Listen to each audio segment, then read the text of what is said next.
اعوذ باللہ من الشیطان الرجیم، میں پناہ چاہتا ہوں اللہ کی مردود شیطان سے۔ بسم اللہ الرحمن الرحیم، شروع اللہ کے نام سے جو بڑا مہربان نہایت رحم کرنے والا ہے۔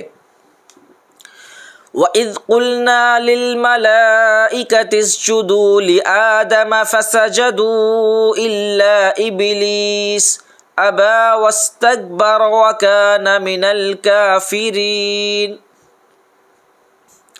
اور وہ وقت یاد کرو جب ہم نے فرشتوں سے کہا کہ آدم کے آگے جھکو، تو وہ سب جھکے مگر ابلیس نہ جھکا، اس نے انکار کیا اور تکبر میں آ گیا اور کافروں میں سے ہو گیا۔ اس آیت میں 3 باتیں بیان کی گئی ہیں۔ پہلی بات، اس وقت کو یاد کرو جب ہم نے فرشتوں سے کہا کہ آدم کو سجدہ کرو۔ دوسری بات، چنانچہ سب فرشتوں نے سجدہ کیا۔ تیسری بات، مگر ابلیس نے سجدہ کرنے سے انکار کر دیا اور متکبرانہ رویہ اختیار کیا اور کافروں میں سے ہو گیا۔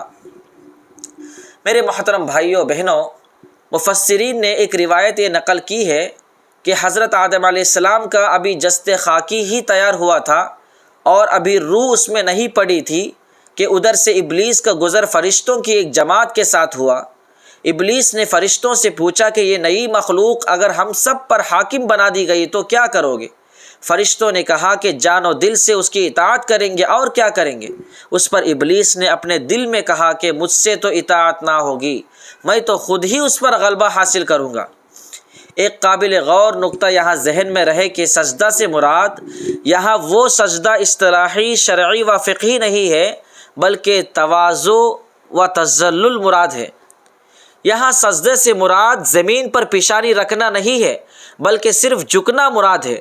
اور جن مفسرین نے عمومی سجدہ مراد لیا ہے، ان مفسرین نے اس بات کی وضاحت کر دی ہے کہ یہ سجدہ تعظیمی تھا، اور سجدہ تعظیمی پچھلی شریعتوں میں جائز تھا، جبکہ شریعت محمدیہ میں اللہ کے علاوہ کسی اور کے آگے سجدہ کرنے کو حرام قرار دیا گیا۔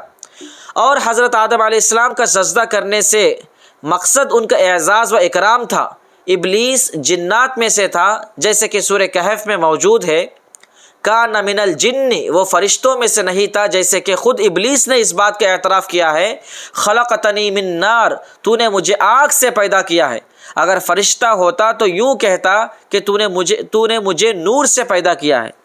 فرشتے چونکہ نور سے پیدا کیے گئے ہیں، اس لیے ان سے نافرمانی کا تصور نہیں کیا جا سکتا، اس لیے فرشتوں نے حکم بجا لیا اور آدم کا سجدہ کیا۔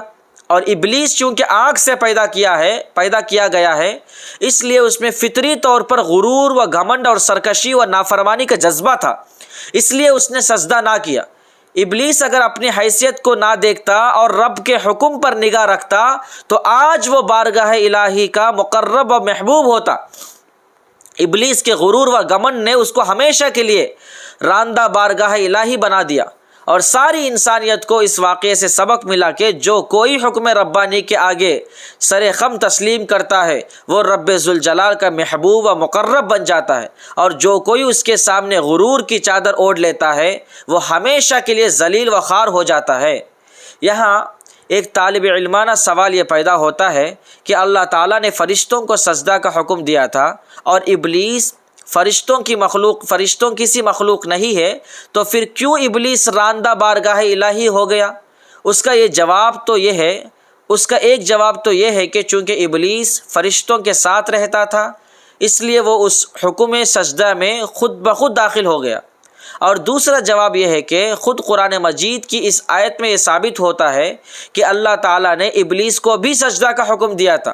ما منعک الا تسجد اذ امرتک، کس چیز نے تجھ کو سجدہ کرنے سے روکا جبکہ میں نے تجھ کو حکم دیا تھا؟ اللہ تعالی ہم سب کو غرور و گھمنڈ سے دور رکھے، آمین۔ صدق اللہ العلی العظیم۔